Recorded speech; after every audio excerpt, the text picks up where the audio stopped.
beaucoup bazolanda biso lingami kati na nkolo tozopesa bino mbote na kombo na Yesu ya motu ezali ete biso banso baoyo tozolanda ngonga oyo makambo ya Nzambe tokomi na ngonga ya bolingo ya Nzambe oyo eza temps ya vérité.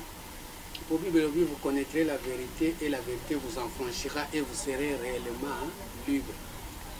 Yango nga nazobeta sete batebele to citoyen bango makambo ebele to citoyen yango mais ememi biso ni le partalaka ndenge mokili ezali makambo ezosimba te bolingo eza te bomoko boyokani eza te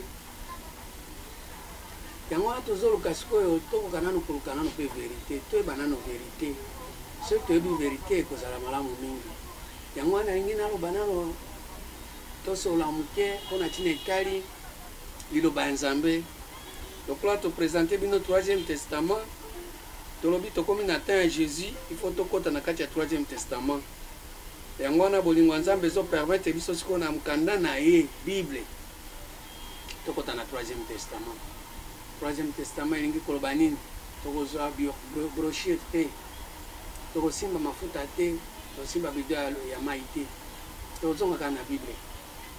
Pour Bible ndé mukanda ya Nzambe yango ndé lobeli ya Nzambe yango ndé liloba ya Nzambe yango amoninga mikati na nkolo nyonso ekoleka meloba ya Nzambe ekoleka te tozoba makambo etali liloba ya Nzambe nangi toba muke lelo concernant makambo peza na Bible teme na biso ekouta na mukanda ya 2 Corinthiens 12 verset 7 ozo kitati na 9 yo poza na Bible na yo okotanga yango 2 Corinthiens 12, verset 7 à 9. Et pour que je ne sois pas enflé d'orgueil à cause de l'excellence de ces révélations, il m'a été mis une écharde dans la chair, un ange de Satan pour me souffleter et de m'empêcher de m'enorgueillir. 3 fois j'ai prié le Seigneur de l'éloigner de moi. Il m'a dit, ma grâce te suffit. Car ma puissance s'accomplira dans la faiblesse. Je me glorifierai donc bien plus volontiers de mes faiblesses afin que la puissance de Christ repose sur moi. Awa, balobi, Paul alobi ke batiela ki ange à Satan. Poete abanda kosala ke ye atalingi asanorgeir akitisaka ye ange ya Satan wana ayaki wana mpona kotia Paul ke atalingi asanorgeir akitisaka ye abi abondeli Nzambe 3 fois Nzambe alongola yango me Nzambe ayokaki ye te alobi non efandaka wana mais ma grâce te suffit. Ange de Satan wana ndenge nalingi tolobela yango na ange de Satan de temo biso to lobela siko Nzambe Paul alobi batieli ange de Satan po lelo omona bato bafa na église musala ko bengana Satan musala ko tindika Satan moto ozikisa ye kotumba ye ange wana ya Satan autaki wapi azalaka wapi po Paul alobi abondeli 3 fois, c'est-à-dire Paul azalaki tellement yaza spécialiste na komata amataki jusqu'à 3e testament amataki jusqu'à 3e ciel amataki jusqu'à 3 fois po batebele bamataka première fois 2e fois batikaka kotikala komata 3e fois te po lelo batebele bazosambela abandi kosambela kana na parvis tango azosambela na parvis wana akanisi Nzambe aza wana mususu amati na 2e ciel esika nini eza lieu saint asambeli na wana obi Nzambe aza zoka nde toza na lieu très saint toza na lieu très haut siko na minute oyo Paul amataki jusqu'à 3e ciel yango arrivaki ko prier Nzambe jusqu'à 3 fois balongola ange de Satan mais na 3e fois Nzambe ayebisi ke makambo wana ya kolongola Satan etali ngai te mais ngai grâce na nga ekokokisa makaka epa na yo na ba faiblesse na yo wana elingi koloba nini chaque fois toya epa Nzambe Satan azangaka te. Mukanda ya Job ezoloba boye. Mukanda ya Job 1 verset 6 elobi boye na otanga ona kombo na Yesu Christ. Or, les fils de Dieu virent un jour se présenter devant l'Éternel et Satan vint aussi au milieu d'eux. Bana nzambe basangani baye ko se présenter devant nzambe Satan a pe aye. Satan oyo ange na ye moko ayaki ko souffler ko tia charge et pas ya Paul Saul ye ayaka kaka so bana nzambe basangani ye pe ayaka. L'Éternel dit à Satan, d'où viens-tu? Et Satan répondit à l'Éternel, de parcourir la terre et de m'y promener. Vous voyez que diable, Satan, il est à parcourir la terre. À parcourir la terre. Pour avoir une promenade de la terre.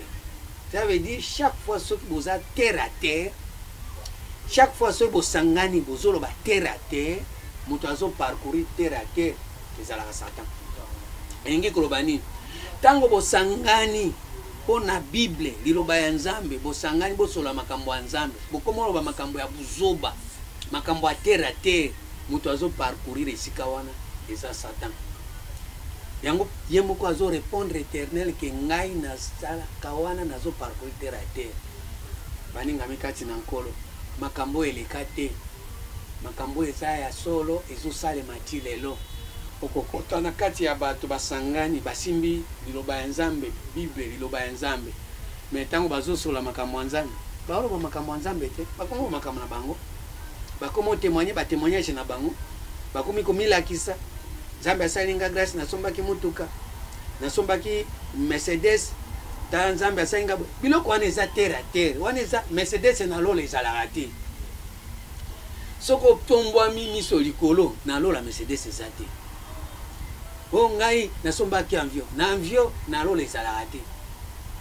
Mais or biloko wana nyonso place oyo nde Satan azo parcourir place ya asalaka nde afandaka wana nde place na ye wana yango nazoyebisa bino 3e testament oyo ezoya mpona kofungola bino mayele bobanda kotindikela ye moto te bokotala lolenge nini tozo te awa lolenge nini batravaillaka na Satan po Satan ano premièrement bana Nzambe basangani Satan aye kosangana Nzambe olia banda na kosolana bana naye non abandi masolo na Satan bon yo tango yo sololaka bokutani bosangani obandaka na Satan bobetaka masolo to obandaka mbala moko double patte moto na zikisio na tumbio na bengani bisika bikoke Nzambe mokeli nayo oyo asala yo na image na ye ye akutani na Satan bandi kosola naye masolo pe ezoleka bien ye alobi Satan alobi Nzambe alobi Satan alobi baninga mikati na nkolo omona ke yo ta mususu tumbaka ye po za na Nzambe te mais Satan basolaka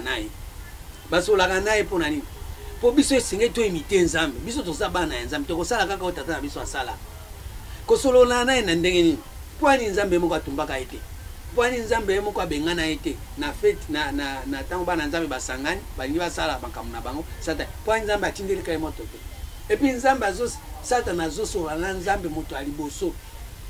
C'est-à-dire, ce hôtel de près, dans le verset de Job 1, verset 6 à 7, Satan a une autorité pour les cas ange. Pour les cas ange moussous. Azaki même une autorité pour les cas bananaï. Yanzam. Pourquoi? Parce qu'il y a Juma Lobaliboso. N'a pas ce exemple.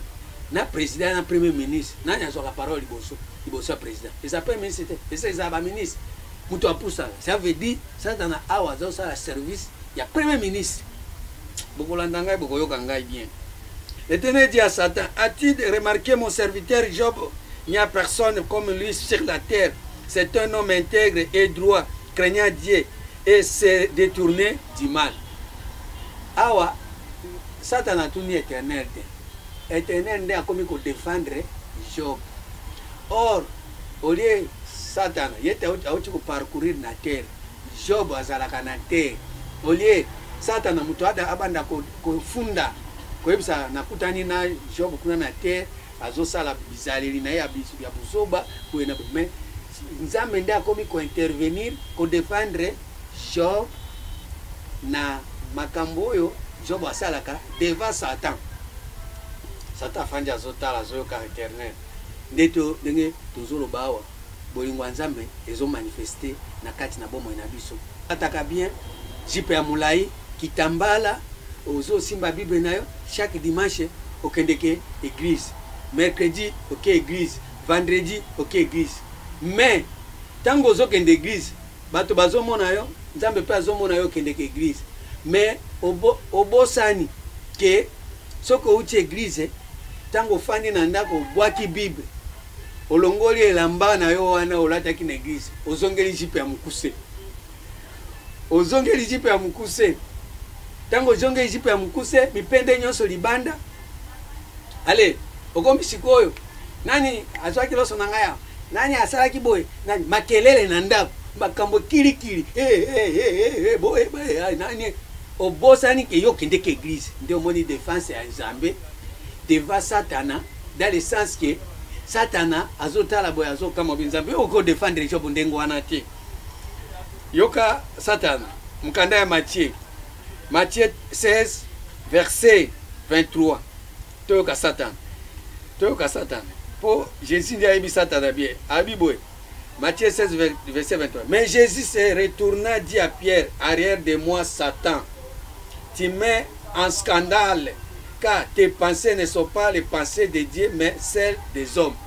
C'est-à-dire ce qui Jésus a zobenga Pierre Satan amoni déjà azana sima azali bosote azotambola na nzela mon côté mais Pierre azotambola na Jésus a komi na sima Jésus liboso Pierre na sima azoya na Satan.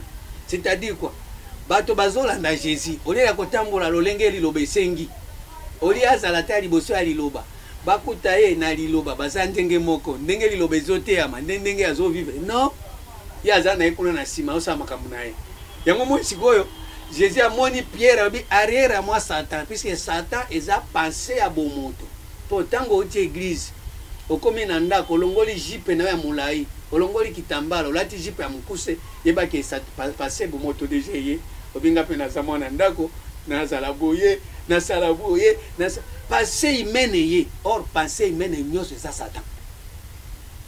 Bon pensée humaine wana nde eyaka sikoyo koloba non nzambe ozomikosa ndenge omoni boye auti bible auti kosimba bible abini na église kuna metango azongi awo akuti lipapa na ye balati epa ya leki na ye ube leki ya mobali na ye asabimisi deja makambo kilikili yango moni nzambe ayebisi ekende kotouche ye omoni jobo ndenge asufraki parce que azalaki na itumbu ya satana akoselaki makambo te ezalaki ya solo eza lokola yo ndenge oza wana buzoba nyonso osalaka apres kouta église ezalaka ya solo moye mpe nzambe adefendre ezala te akotikela osala c'est-à-dire quoi c'est-à-dire makambo ekolandela yo yango omona moto auti na église akomobunda moto auti na église akomi kowinana moto auti na église bakomi kokende na baparke moto auti na église akomi kobunda makambo ekomi kilikili koswana koyinana parce que malgré nzambe azo défendre mais satana azo benda ye azo parcourir terre na yo satana nde azo parcourir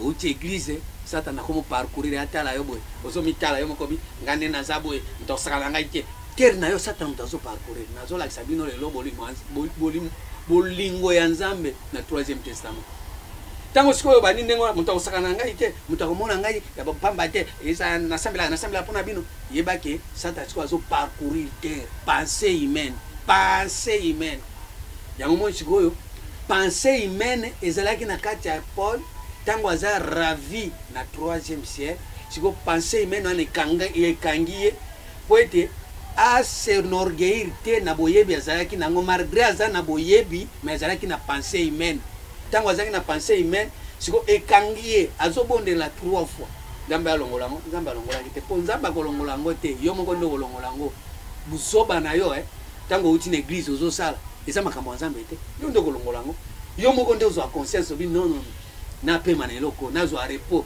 napema na buzoba po tango kozwa repos ata likambo eza kofanda na okimia obanda kimia obanda ko raisonner makambo nini bauti koteya yo ezala conforme na etamboleli na yo botambola na Jésus nzela moko ozala na image ya Jésus ozala na sima ya Jésus te lilobezo avancer yo avansaka te lilobezo te makambo ya solo mais yo oza kuna kana makambo ya buzoba yo oza kana makambo ya lokuta à ce moment là ozomona que Satan azo parcourir terre na yo aza ko promener ndenge alingi, c'est-à-dire soki alingi apesa okanda apesa okanda, soki alingi apesa haine apesa haine, soki alingi apesa via violence okei kaka. Yango wana lelo tozokotisa bino na 3e testament po bososola kobanda kobengana no Satan te pe okobengana ete puisque azalaka na ye wana tout le temps.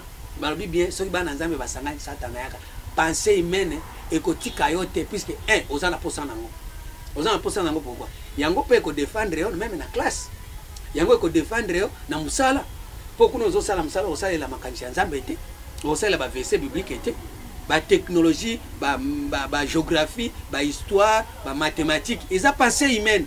Yango nde pe Satan. Mais siko mabe nango eza nini? Tango bozo sangana nzambe azo défendre yo eza intègre, yo eza intégrité. Eza makambo ya Job okuna te, eza Job eza batu nyonso baza na nzambe mais bazo landa nzambe entre temps pensée humaine ezo jouer rôle. Okomi Job. Po na minute nzambe apesaka biso ba esprit ya batu nyonso baza na Bible wana. Okozala wana oza na esprit ya Jésus. C'est-à-dire boyebi okomi na kati ya bososoli otambola na Jésus, ozobeta to ce n'est plus moi qui vis, c'est Christ qui vit à moi. Okoloba peke ce n'est plus moi qui vis, c'est Job qui vit à moi. Okoloba peke ce n'est pas moi qui vis, c'est Daniel qui vit à moi. Ce n'est plus moi qui vis, c'est Esaïe qui vit à moi. Pourquoi? Parce que ozotambola na esprit ya Esaïe par rapport na conformité na boyebi ya nzambe ozotambola nango molinga mikati na nkolo. Mais lelo bato ebele bazolinga boyebi te po bayeba ko concevoir kozwa esprit ya nzambe ko mettre yango na disposition ya bomoi na bango po ete bamona makambo ya nzambe histoire te, baza na vie réalité, ba vivre réalité ya bonzambe. Mukanda ya Romain 15 verset 3 elobi nini? Molinga mikati na nkolo yo pe yo kama makambo tozotanga. Car Christ ne s'est pas compris en lui-même, mais selon qu'il est écrit, les outrages de ceux qui l'insultaient sont tombés sur nous. Makambo ya Yesu pasi nyonso Yesu amona kuna ezoko ya ndekati na biso. Ça veut dire Bible ndenge ezoloba bo ezoloba nde pona biso. Eza makambo te Yesu ya boye ezate Yesu ezande liloba.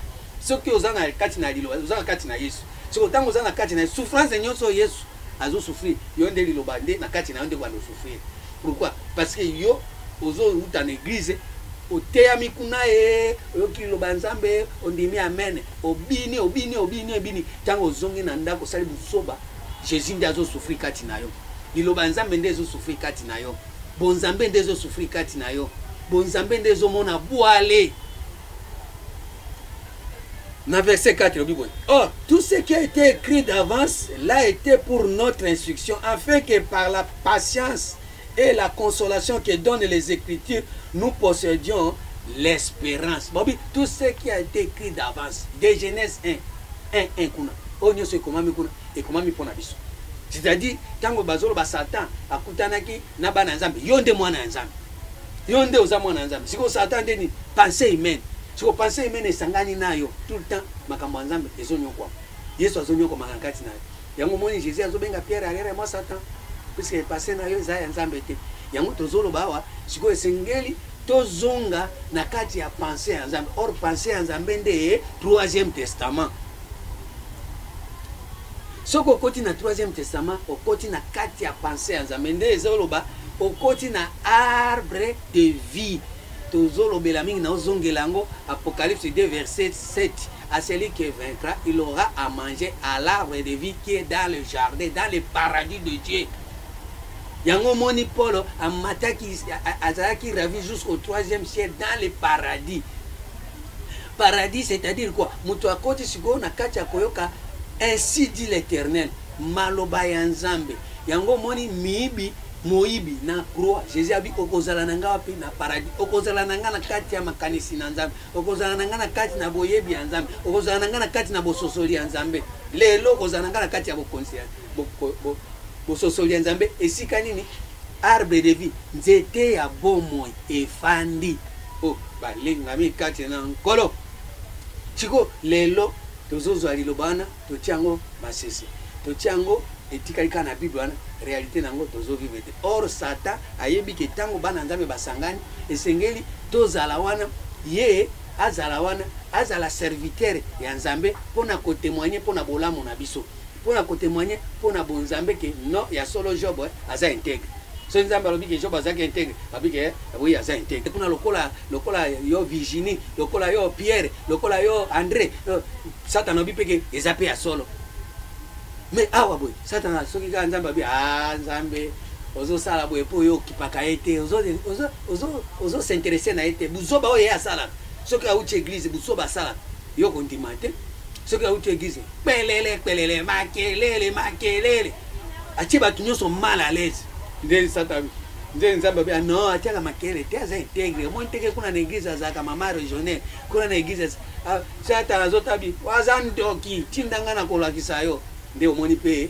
okoya boye obandi kobunda obandi kosala Satan komo lakisa siko polele po bati ya quartier bakomo oyo alobaka pe aza mutu asambelaka te ala vie na ye babi owa mutu biso ngai na église na bango na okende te na kotala bizali na ye boye ça veut dire Satan amonani mobimba pensée humaine emonani mobimba a partir ya bizaleli na yo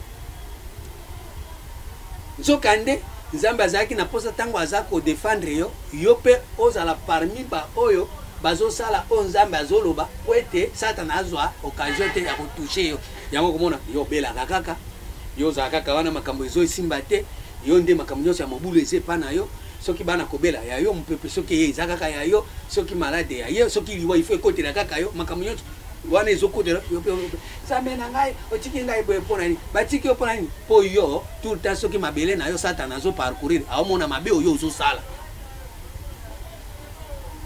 tango po ozosala mabe ndenge wana okoshituka boye makambo ekomi kokomela yo bafleo na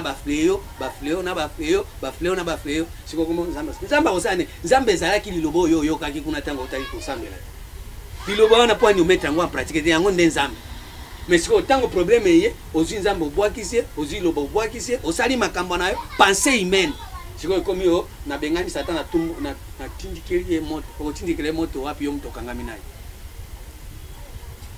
yo mutu okangami na ye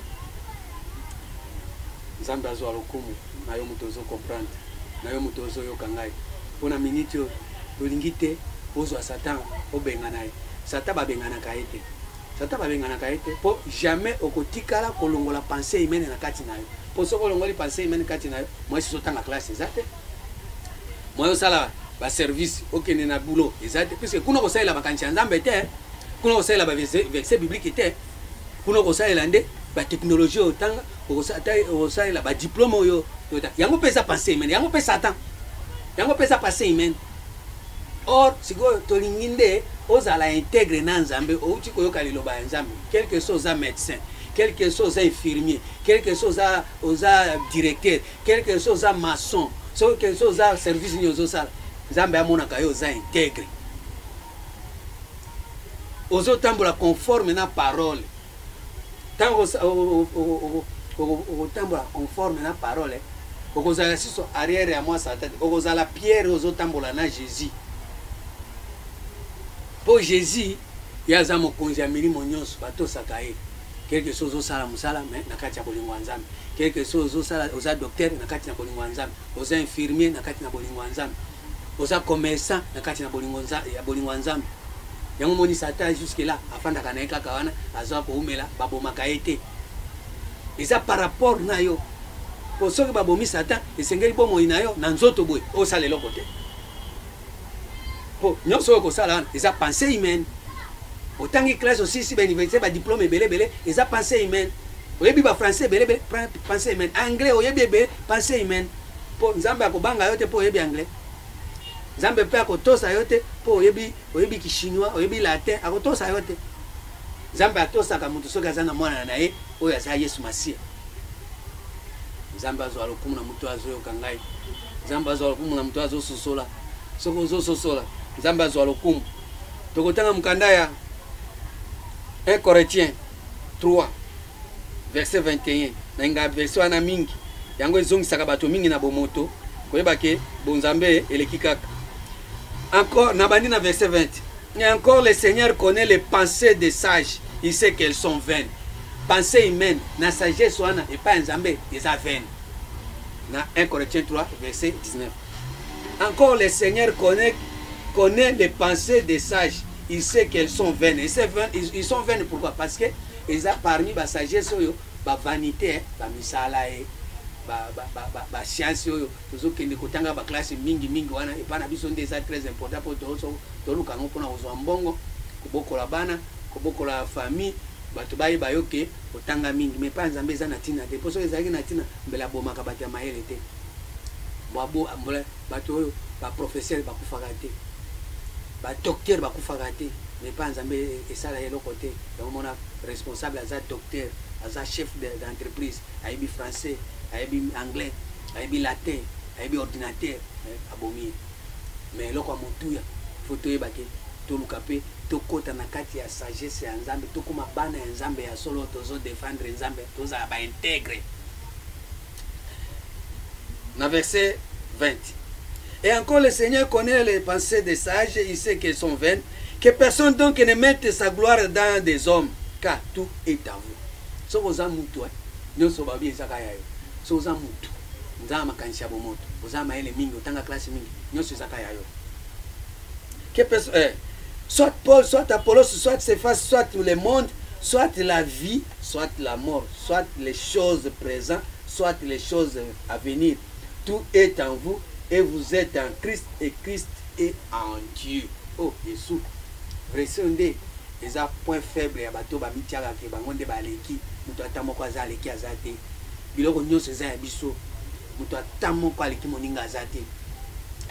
Mécanicien azawana azozo mbongo na ye wana eza ya ye yo député ozozo mbongo na eza ya yo biloko nyonso na eza ya yo mais nzambe ayebi yo te a partir ya député nzambe ayebi mécanicien te a partir ya mécanicien nzambe akoyeba mécanicien a partir soki ye ayebi Christ. Oh Yesu yango wana tozomemela bino 3e testament rien que la vérité. Bosabone na chaîne balinga mikati na nkolo oyo tozoyebisa bino soko okufi makambo négligé yango c'est sous les cicatrices. Au moins makambo. Luc 16. Yoka makambo. Luc 16 verset 24. Vous avez la chance et le ko yeka po après coronavirus. Coronavirus ndé memeli bino bulingwa nzambo. Babibwe. Na verset 23 nan. Dans le séjour des morts, il éleva les yeux et tandis qu'il était en proie au tourment, il vit de loin Abraham et Lazare dans son sein. Il s'écria, Père Abraham, aie pitié de moi, et envoie Lazare pour qu'il trempe le bout de son doigt dans l'eau, et il me rafraîchisse la langue, car je souffre cruellement dans cette flamme. Makamboyo, batuebele, bakufi na kati ya moto, batikala kozwa litanga te. Siko litanga oyo Abraham akoyebisa Lazare nde makambo tozomemela bino ba matanga nango tozopesa bino litanga ndenge na ote awa so na pesi prédication moko na pesi teme moko na obimisa nde litanga me mai eza ebele makambo eza ebele akoloba me na obimisa kaka litanga moko me litanga oyo neti na opesa boye yo muto komela ngo yo muto ozo comprendre po Jésus alobi boye ma nourriture de faire la volonté de Dieu et d'accomplir son œuvre. Yo muto ozo kangai ozo comprendre ozo sosola mais okoki kosalela ngo yoka verso yo moto azaki na moto c'est-à-dire quoi bato ebele batika kokota na kati ya mai te batika kokota na mozindo ya mai te mai nini même na Korah ya ba musulman na sourate 19 verset 24 balobi Jésus aza source ya mai. Ce n'est que Jésus fils de Marie source ya mai mai nini boyebi bwanya ya Jésus. Nzambe pe alobi na Jérémie bozo abandonner nga source ya mai bozo creuser ba citerne crevassée qui ne retient pas d'eau. Or awa tozo memela bino sikoyo citerne oyo eza na mai eza na makambo ya Nzambe belé. Jésus azoyebi sa femme samaritaine na Jean 4 abi soko oyebaka moto oyo azosenga mai yo olingaki osenga ye mai. Jésus ndi aza na mai lobo tozoloba eza Jésus aza na mai mai ya mozindo osoko meli okosisa posa ya mai na yo pe okozesu na posa ya mai te okozesu na posa ya ba évangile ya buzoba te okozesu na évangile oyo ezoya kolakisa makambo ezangi ntina okozesu na posa yango ba mai nyonso wana ekokalme na ntina ete yo moko okoma source ya mai so moto azotuna makambo ya Nzambe oyebi pe ososoli pe ozoloba yango yango omoni Jésus sikoyo yoka makambo Il s'écria, Père Abraham, aie pitié de moi, dans verset 24, Luc 16, verset 24. Il s'écria, Père Abraham, aie pitié de moi, et envoie Lazare pour qu'il trempe le bout de son doigt dans l'eau et me rafraîchisse la langue, car je souffre cruellement dans cette flamme. Abraham répondit, mon enfant, souviens-toi que tu y as reçu tes biens pendant ta vie et que Lazare a eu les maux pendant les siennes. Mais maintenant, il est ici consolé et toi, tu souffres. C'est-à-dire, loba, vous allez consoler, mbala moko, bakomela mayo, bako vivre réalité pour Lazare, azana sika ya mayo nga nazo bimisawa, eza yango wana. Siko, yo, ozana richesse est nini? Oza mutoyo, ozali, outi une église, osali buzoba, eza ba richesse na yo. Outi une église, ozo loka, outi une église, oza méchant, outi une église, ote, bate lobanzambe, yozo sala kaka makambo ya mabe, ozade, oso komi riche, kuna komi na dozue bele, mayoti kango, ezate. Abiboy, après me répondit, mon enfant, souviens-toi que tu as reçu de tes biens pendant ta vie et que Lazare a eu les maux pendant les siennes, mais maintenant il est ici consolé et toi tu souffres. D'ailleurs, il y a entre nous et vous un grand abîme afin que ceux qui voudraient passer ici vers vous ne le verront ou non. Passer d'ici vers vous ou de là vers nous ne puissent pas le faire. Comment dit? Différence c'est quoi?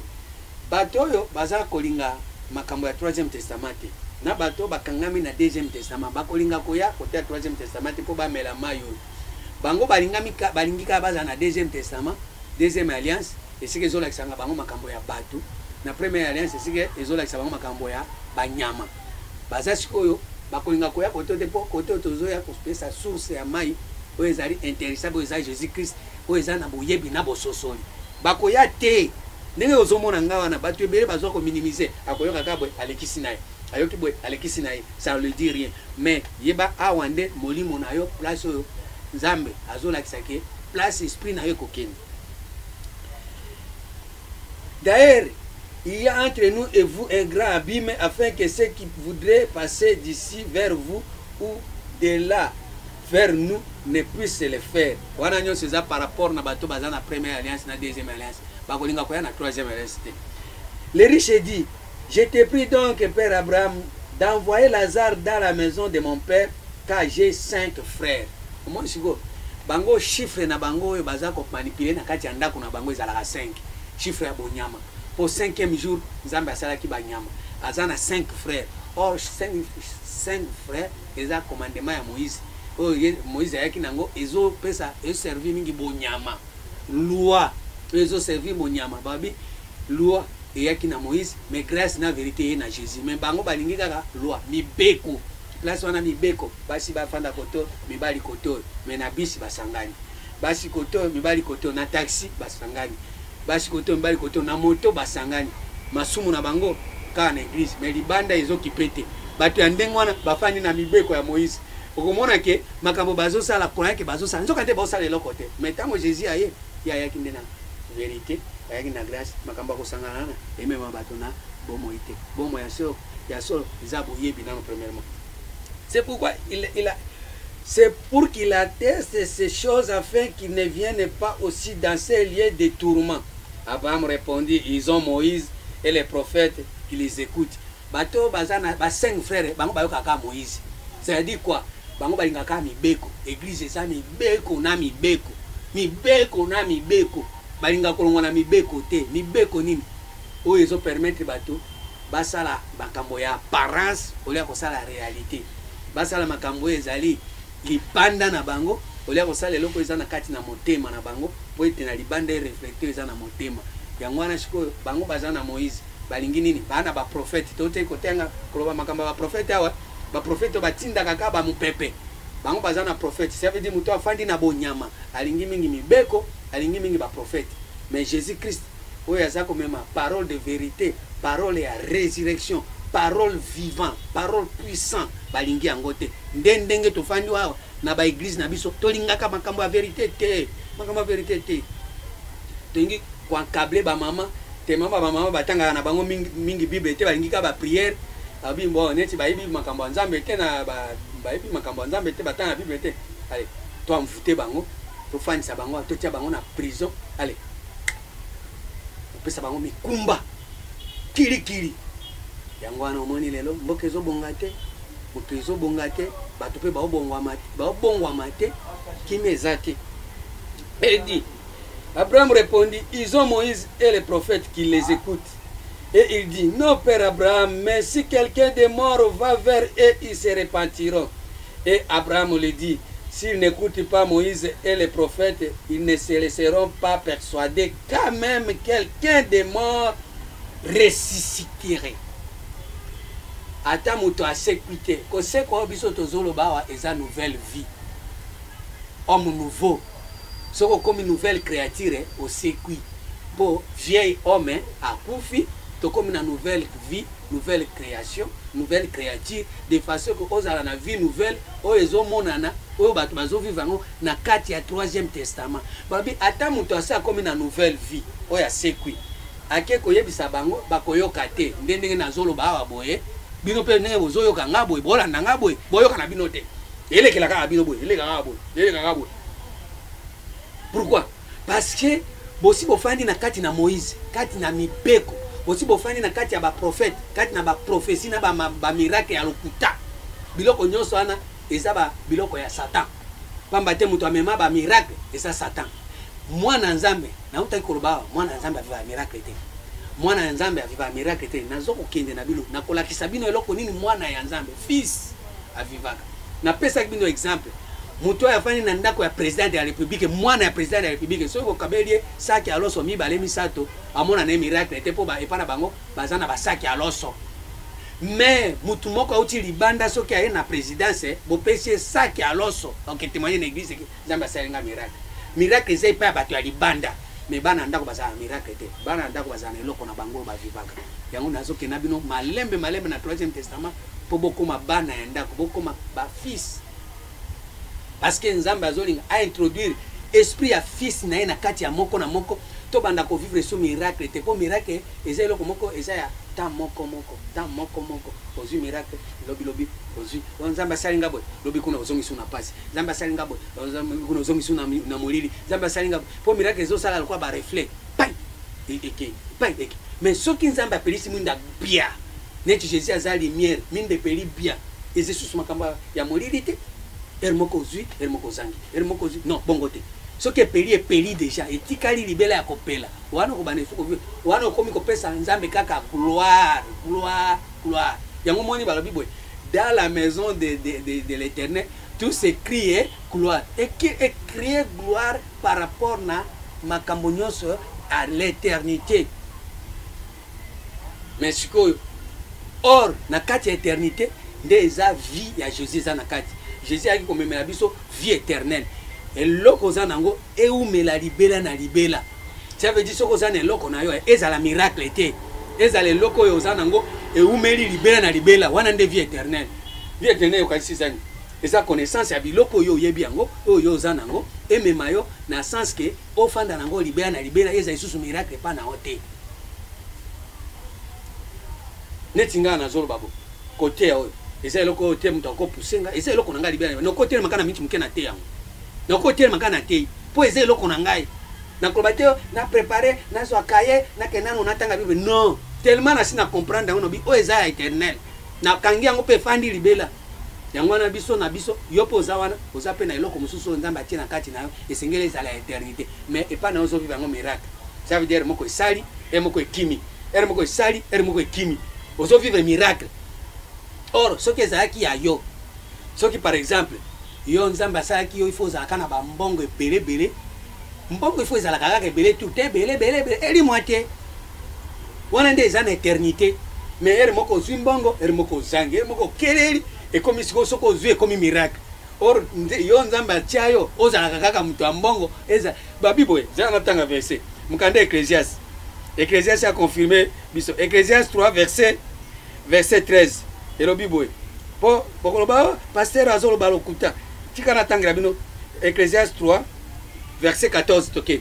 Je reconnais que tout ce que Dieu fait durera toujours, qu'il n'y a rien à y ajouter et rien à y retracher, et que Dieu agit ainsi afin qu'on les craigne. babi toyebi ke nyonso nzambe asalaka eumelaka kaka eza na eloko ya kobakisa te eza na eloko ya kolongola te mais miracle ebakisamaka miracle ebakisamaka ti ndeko ne ngana nzofeka ba miracle ebakisama ovio ni miracle mais nzambe abi o nzambe asala po babanga ye eumelaka kaka eza na eloko ya kolongola te eza na eloko ya kobakisa te omoni sikoyo kozala na nzambe eza bien nzoka nde kozala na nzambe nzambe akosala eloko oyo bakolongola te bakobakisa te or via miracle eza na bato baza libanda ya nzambe yango moni miracle ezosalema na bato Jésus azobake voici les miracles qui accompagneront ceux qui auront cru alobi te que voici les miracles qui accompagneront ceux qui ont la foi ceux qui ont la foi n'ont pas besoin de miracles mais ceux qui ont la croyance bo baza na croyance bango nde baza na miracle or croyance eza foi te bana ya foi ce n'est que bana ya nzambe mais bana ya croyance bana ya Satan yango moni Satan tango aye akoti na kati ya jardin akoti na kati ya masolo a faire croire mwasi alobi alakitala okukoma lokola nzambe soko mlembuma okukufa te akoti na croyance tango akoti bango na croyance mbala moko abomi miso ya foi afungoli miso ya croyance ndio moni lelo totondekisa mena na mboka na ba croyant mais bato ya foi baza te bato nyonso baza bato ya croyance or na kati ya croyance moto azo dominer kuna ce n'est que nyoka le serpent o wana ezomema envie ezomema hypocrisie ezomema pension ezomema haine ezomema rancune tiraillement division bato nyonso baza na kati ya ya croyance baza bato ya baosalela foi te or la foi eyaki epa nani ya Jésus Jésus nde moto aye kosauve bato na foi tokende mokanda Ephésiens totanga na Ephésiens 2 verset 7 elobi nini Ephésiens 2 7e verset elobi afin de montrer dans les siècles à venir des siècles yango nazo ebisa bino na pesi bino 3e testament eza makambo nzamba prometa utakala siko mena ezokokisama afin de montrer dans les siècles à venir l'infinie richesse de sa grâce par sa bonté envers nous en Jésus-Christ. C'est par la grâce que vous avez été sauvés par les moyens de la foi. Et cela ne vient pas de vous, c'est le don de Dieu. Ce n'est point par les œuvres afin que personne ne se glorifie, car nous sommes son ouvrage, ayant été créés en Jésus-Christ pour de bonnes œuvres que Dieu a préparé d'avance afin que nous les pratiquons. Ezate que soko za osala ba œuvre na yo ya malamu nzamba ko justifier yo na ba œuvre non il faut kota na premièrement na foi ane komema yo na grâce ane komema yo na vérité ane komema yo na Christ seconda komema yo pa nzambe omoni pa procédure premièrement foi ememi yo na grâce elongoli yo na loi tango ememi yo na grâce elongoli yo na loi sikoyo olongwe na kokoti na bato baza na kati ya croyance okoti siko na bato ya foi siko tango okoti na kati ya foi ndio omemi sikoyo vérité tango okoti na vérité ndio omoni siko nzela siko ememi wapi epai ya nzambe tango ememi epai ya nzambe Jésus azoloba na mkanda ya Jean 14 verset 23 Jean 14 23 tango ememi epai ya nzambe yoka nzambe likamoni ya kosala Jean 14 verset 23 Jésus lui répondit, si quelqu'un m'aime, il gardera ma parole et mon Père l'aimera. Nous viendrons à lui et nous ferons notre demeure chez lui. Si vous Jésus a dit, parce que nous avons bâtiment, parce que l'église n'a pas de fanda na kati ya mutu. Bakomo fanda na kati na yo, bakomo sa makamunyoso par rapport na Jésus na tata na ina kati na yo. Balinga mikati na nkolo. Est-ce que nzambe akoki kosungata yo kama kambo? Nzamba ko sunga yo kangata makambo nzamba ko sunga yo batila makambo nzamba ko sunga ba génération yo bazo ya te bana oyo bazo bimela 14 ans 15 ans 16 ans 17 ans bakanga makambo vie na bango ezala vie ya paradis ba réussir esika oyo ada eshua po nzamba yebisa yada na tieo na paradis garder cultiver ada tika ko sala yango te mais bano bazoya tango bazoyo kama kamba boy basala yango po ete lokumu ke masanzo liezonge pa ya nzambe nzambe azo apelo kuma yebake na zape na bao ya ngai ba juste batu po nzambe amonaka mutu lokola biso te biso tozomona mutu à partir épave à partir à tante à partir apparence mais nzambe alobi na mukanda ya Job 32 verset 8 en réalité dans l'homme c'est l'esprit le souffle du Tout-Puissant qui donne l'intelligence. En réalité dans l'homme c'est l'esprit le souffle du Tout-Puissant qui donne l'intelligence. Tango Job azoloba makambo wana azoyeba tina azoloba ndengo wana pamba ete nzambe azomona na kati na yo avant que libanda sala kati nanu. Oh nzambe sunga bandeko sunga molimo sunga milimo ebele ezotelenga na oyo balinga mikati na nkolo nzambe asunga yo nzambe ayokela yo mawa oyo kamakambo oyo ndenge nazoloba boye nakomi lokola sentinelle nazoka pasi mingi molili ese ekoti butu ekoti tongo esengeli etana wapi na bomo ya moko na moko ekotana ndenge ni soko yoki makambo oyo esengeli ndenge tozoloba boye nkanda ya Ephésiens 5 oh nzambe sunga milimo Ephésiens 5 verset 14 elobi nini na bolingwa nzambe sunga milimo Ephésiens 5 c'est pour cela qu'il est écrit réveille-toi toi qui dors réveille-toi d'entre les morts et Christ t'éclairera. Esengeli yo se réveiller olali mingi olali na première alliance olali na deuxième alliance esengeli ko se réveiller na pongi bozaki na bolili bozaki na ignorance bozaki na kati ya masese bozaki na parabole bozaki na kati ya makambo abatu mais siko esengeli Christ ya éclairer ako éclairer nini na makambo tozoloba ya troisième alliance tozomema masiko na vérité rien que la vérité soko reconnaître vérité moninga mikati na nkolo j'espère que ata lelo okabwani nzoto na kabwani na amna yo nzamba kwa créer yango kamba teto tayi mukanda ya Ecclésiaste 12 verset 9 moninga mikati na nkolo twandisi mitema te Hébreu 3 nzambe sunga balingami sunga bato bazoka makambo oyo nzambe na bomo sunga bato nyonso bazolanda makambo yoka makambo Hébreu 3 verset 6 zela natanga na verset 5 le Bible pour Moïse il a été fidèle dans la maison de Dieu comme serviteur pour rendre témoignage de ce qui devait être annoncé mais Christ il est comme fils sur sa maison et sa maison c'est nous pourvu que nous retenions jusqu'à la fin la ferme confiance et l'espérance dont nous nous glorifions.